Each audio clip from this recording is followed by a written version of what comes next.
इस संसार में यदि आपको सम्मान पाना है तो पीपल की भांति ही बनना होगा।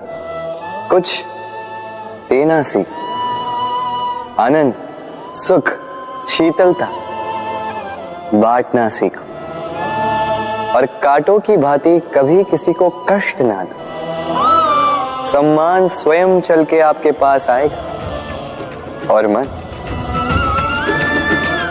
मन प्रसन्न होकर बोलेगा, राधे राधे। हम सब ये मानते हैं कि हमें जीवन में कभी न कभी किसी न किसी स्थान पर प्रेम होता ही,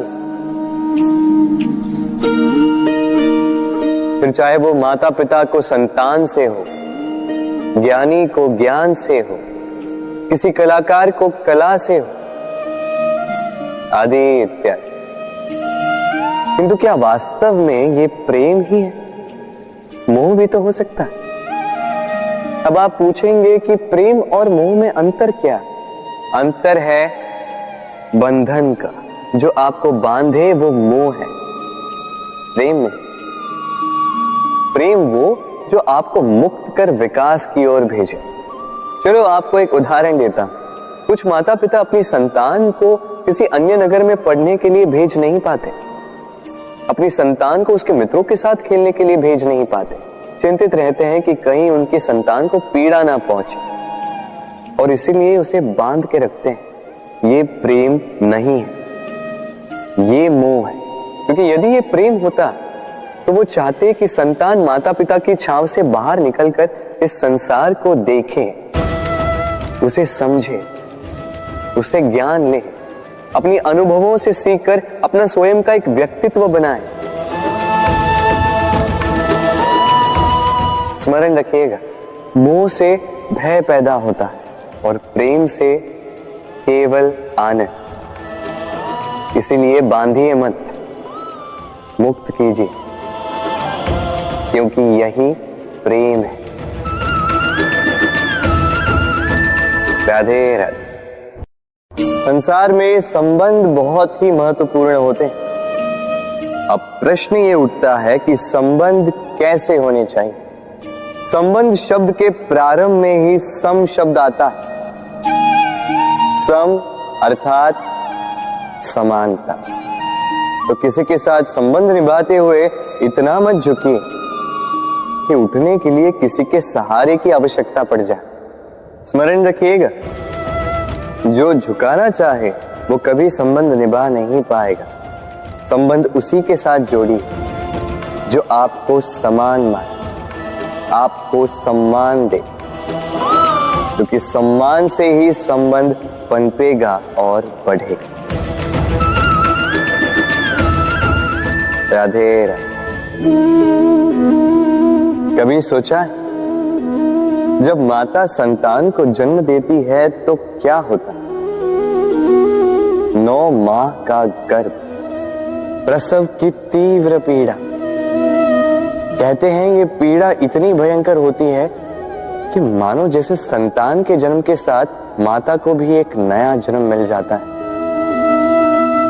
और इस जन्म के साथ अंत होता है माता की पीड़ा।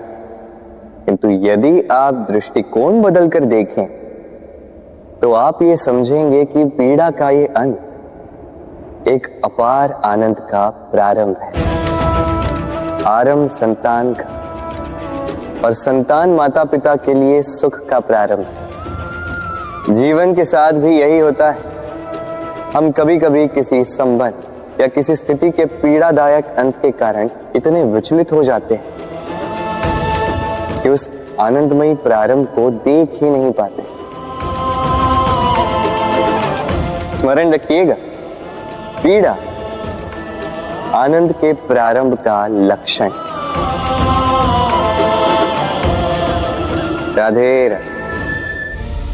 व्यक्ति के सर पर जब क्रोध चढ़ जाता है तो उसे सत्य और असत्य के बीच का ज्ञान नहीं होता। क्रोध उसकी दृष्टि को धुंधला कर देता है और फिर उसके पश्चात केवल माया और कपट ही उसे आगे का मार्ग दिखलाता है। अपने स्वार्थ की सिद्धि के लिए।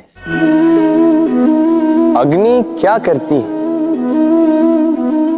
जलाती है, फिर चाहे वो लकड़ी हो, कोयला हो, वस्त्र हो, जो भी आप अग्नि में डालोगे वो भस्म हो जाएगा। किंतु सोना, यदि आप सोने को अग्नि में डालोगे तो वो कुंदन बनकर अपना अस्तित्व निखार लेता है। यदि आप लोहे को ताप दो तो वो फौलाद बन जाता है। क्यों होता है ऐसा? क्योंकि उनके भीतर की अग्नि उनको जलाने वाली अग्नि से अधिक तीक्ष्ण होती। ये अग्नि है निश्चय की, ये अग्नि है पवित्रता की। यदि आपका निश्चय दृढ़ हो, आपके विचार पावन हो, तो कुंदन बनकर निकलोगे, फौलाद बनकर निखरोगे, भीतर से बल पाओगे और कोई आपके साथ अनिष्ट नहीं कर पाएगा। राधे। व्यक्ति का जीवन क्या है? अब आप कहेंगे जन्म और मृत्यु के बीच का समय। और मृत्यु कब होती है? जब व्यक्ति श्वास लेना छोड़ दे, हाथ पांव चलाना छोड़ दे, सोचना छोड़ दे। ऐसा नहीं। देखिए, जल की मृत्यु तब नहीं होती जब वो सूख जाती। जल की मृत्यु तब होती है जब वो प्यास बुझाना बंद कर देती है। सूर्य की मृत्यु तब नहीं होती जब उस पर ग्रहण लग जाए या जब सूर्यास्त हो जाए।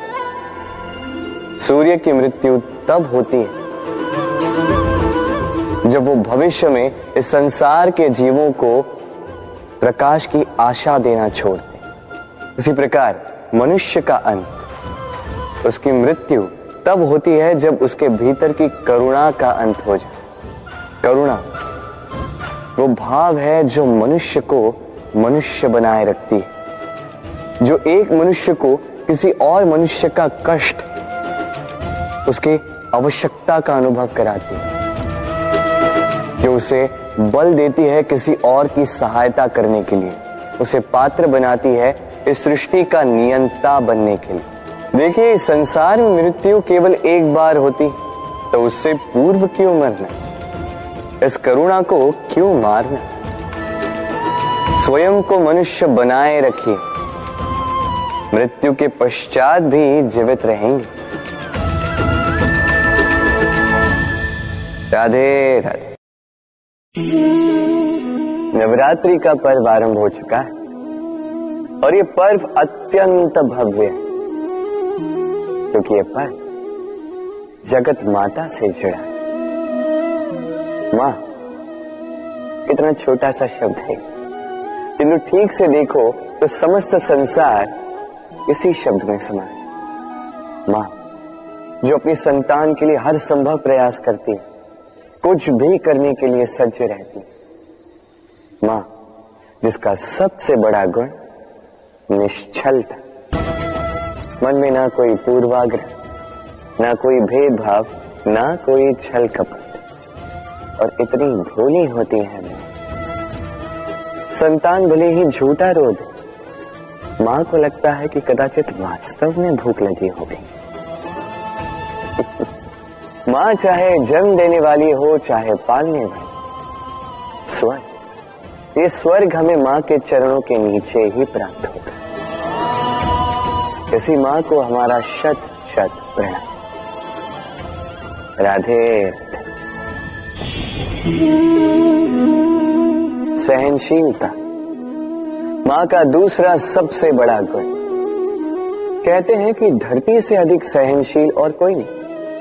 उसे खोदने के पश्चात भी धरती हमें फसल देती है, किंतु मां, ये मां धरती से कम सहनशील नहीं। तनिक सोचिए, 9 माह तक संतान को अपनी कोख में रखना, क्या ये सहनशीलता कोई पुरुष दिखा सकता? क्या ये सहनशीलता कोई पिता दिखा सकता है? स्त्री में शील भले, सहनशीलता की परिभाषा उसे मां बनने के पश्चात प्राप्त होती है।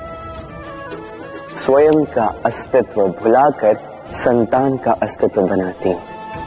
शिशु की लात खाकर भी आनंद से उसे दूध पिलाती है। ये होती है माँ। और इसी माँ जननी को हमारा शत शत प्रणाम। राधे राधे। माँ का एक और सबसे महान गुण, स्वयं को ढालने की अद्भुत शक्ति। जिस प्रकार एक माँ स्वयं को ढाल सकती है और कोई नहीं कर सकता।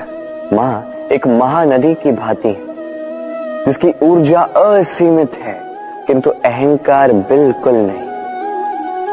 जिस प्रकार एक नदी ढलान के अनुरूप मुड़ जाती है, उसी प्रकार एक माँ अपने संतान के अनुरूप ढल जाती है, चाहे जैसी भी परिस्थिति हो। उसके सोने के समय के अनुरूप स्वयं का सोना, उसके जागने के समय के अनुरूप स्वयं का जगना। संतान की इच्छा का भोजन वो स्वयं का मनपसंद भोजन बना लेती। ये माँ का आंचल ही तो है जो धूप में छाप बनकर आता है, जो शीत में कंबल बनकर आता है। माँ ऐसी होती है कि संतान की निद्रा ना टूटे, इसलिए एक करवट सोने का अभ्यास कर लेती और इतना स्वयं को केवल वही ढाल सकती है जो संतान की ढाल बन सकती। इसी माँ को हमारा शत शत नमन। राधे राधे। माँ के दो और सबसे महान गुण, साहस और संबल। साहस ये कि वो अपने संतान के लिए कुछ भी कर सकती है, और संबल ये कि वो अपनी संतान को कभी टूटने बिखरने नहीं देगी। तनिक सोचिए, जब भी आपको चोट लगती है, चीख से पूर्व मां का नाम मुख में क्यों आता है? तनिक सोचिए, जब आपको बल की आवश्यकता होती है, साहस की आवश्यकता होती है, आगे आप अपना मार्ग देख रहे हैं जो अत्यंत कठिन प्रतीत हो रहा है, तब मुख से मां की ही शपथ क्यों निकलती? क्योंकि मां ही है जो हमें साहस देती है, मां ही है जो हमें सहारा देती है। मां जानती है कैसे हमारी उंगली पकड़ के हमें चलना सिखाना है। मां ये भी जानती है कि कैसे कान पकड़ के हमें उचित मार्ग पर लाना है। इसी साहसी मां को हमारा शत शत नमन। राधे राधे। कभी आपने सुना है, हिरणी सिंह से बचने के स्थान पर उससे जाके लड़ पड़ी। हिरणी ने सिंह पर आक्रमण कर दिया। कभी सुना है? कभी नहीं।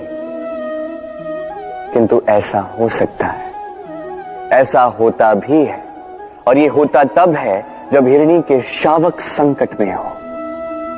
जब उन्हें सिंह से प्राणों का संकट हो, तब हिरणी भी आके सिंह से लड़ पड़ती है, उससे भिड़ पड़ती है, क्योंकि वो मां है और मां अपनी संतान के लिए कुछ भी कर सकती है। ये ममता है, ये जितनी कोमल हो सकती है उतनी ही कठोर भी हो सकती है, और अपनी संतान के हित के लिए वो क्रोध की पराकाष्ठा पार करते हुए अपनी संतान की सुरक्षा करके ही रहेगी। और इसीलिए तो मां संतान के जीवन की सबसे बड़ी ढाल कहलाती। इसी मां को हमारा शत शत नमन।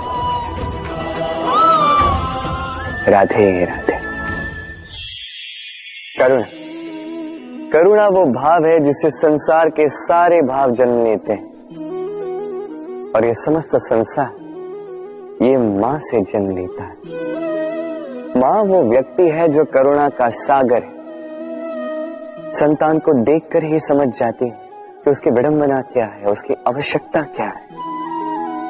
संतान के नेत्रों में यदि अश्रु दिखे, वो देखकर ही समझ जाती है कि उसके शरीर के कौन से भाग में उसे चोट लगी है। संतान के बिना कहे मां समझ जाती है कि आज भोजन में संतान क्या खाएगी। ये होती है मां।